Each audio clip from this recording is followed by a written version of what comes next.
Prior to meeting with a mentee, it was important to have information in terms of professional standards, so TS1, TS4, that kind of thing, but also as part of part 2 of the professionalism.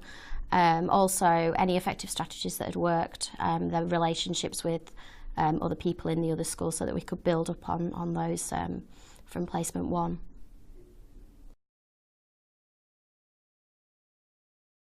The aspects I needed to consider prior to meeting were things like the relationship of lack of understanding expectations. Were these significant barriers to the way that they'd progressed on placement 1? Needed to make sure that expectations were crystal clear. Writing everything down to ensure that there was actually no room for any doubt. Having regular contact. So, for example, we set up 2 mentor meetings instead of 1, which had been as part of placement 1. Obviously, the staff that the mentee was working with needed to be aware that everything needed to be documented as well, and how obviously that would then impact just working in the whole school context. Also, we needed to make sure that methods of communication were really effective, so not only writing things down, but making sure everything was documented via email, making sure that we had regular meetings. Initially, the referral targets were to do with professional behaviour, teaching and learning. They must attend all school-based training. Any days that they were ill, for example, they had to stick to procedure and make sure that the school was notified and myself was notified and the university was notified of any absence. They had to arrive on time with sufficient time at the beginning of the day to organise themselves. One of the things that we ended up doing was creating a sign-in book, so that the mentee had to sign in and sign out at a particular time, just to keep an eye on that, because that had obviously been one of the problems in placement 1. We needed to make sure that they were open to feedback and to constructive criticism, because again, that was one of the issues of placement 1.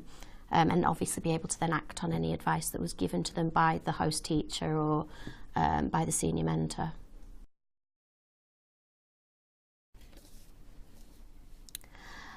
In terms of planning, there were some initial improvements that worked really, really well. For example, some of the starters, some of the AFL techniques did start to develop.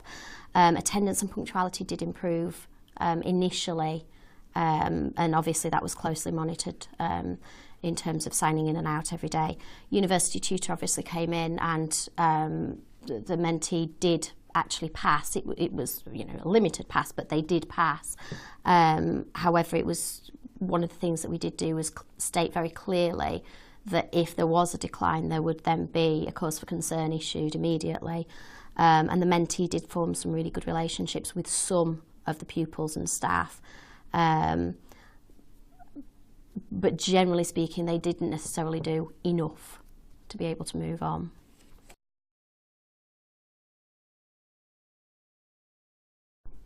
In terms of successful outcomes of the referral period itself was okay.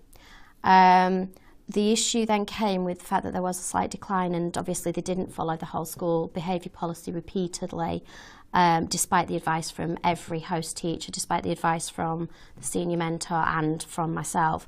They did observe lots of good practice, but then tended not to act upon that and to build it into their lessons. One of the things that they'd done was actually lie about a member of staff. A 3-way conversation had taken place, and obviously an apology was made, but this situation was repeated too late. They mostly continued, obviously, not to respond to feedback, and that's the biggest thing with a mentee. If you're not responding to the feedback and not accepting that it was accurate and useful, you're not going to make that level of progress. So it resulted in things like poor pace, poor pupil progress. There was a lack of wider involvement in the school community. Obviously, feedback with host teachers and the senior mentor supported the judgments of myself. One of the other things, which is obviously it comes down to that part too in terms of professionalism, is the issues with the dress code were prevalent. There were complaints from staff and students and parents. Obviously, the individual had been spoken to on a number of occasions, but it still had not been rectified. And then a safeguarding issue arose where, potentially 3 people's safety or young people's safety was put at risk, and obviously the mentee was removed from that class. I think in terms of my own mentoring practice, what I've learned is that I am able to negotiate a little bit better, obviously because I had to deal with host teachers. I spoke to the senior mentor on numerous occasions, so obviously our relationship developed a bit more there. I think in terms of dealing with negativity, you know, that was something that sort of developed, those negotiations around constructive feedback and constructive criticism. I think from my own personal practice, it allowed me to develop an understanding, or a greater understanding, of how I go about teaching and how I can actually impact on other people a little bit more positively.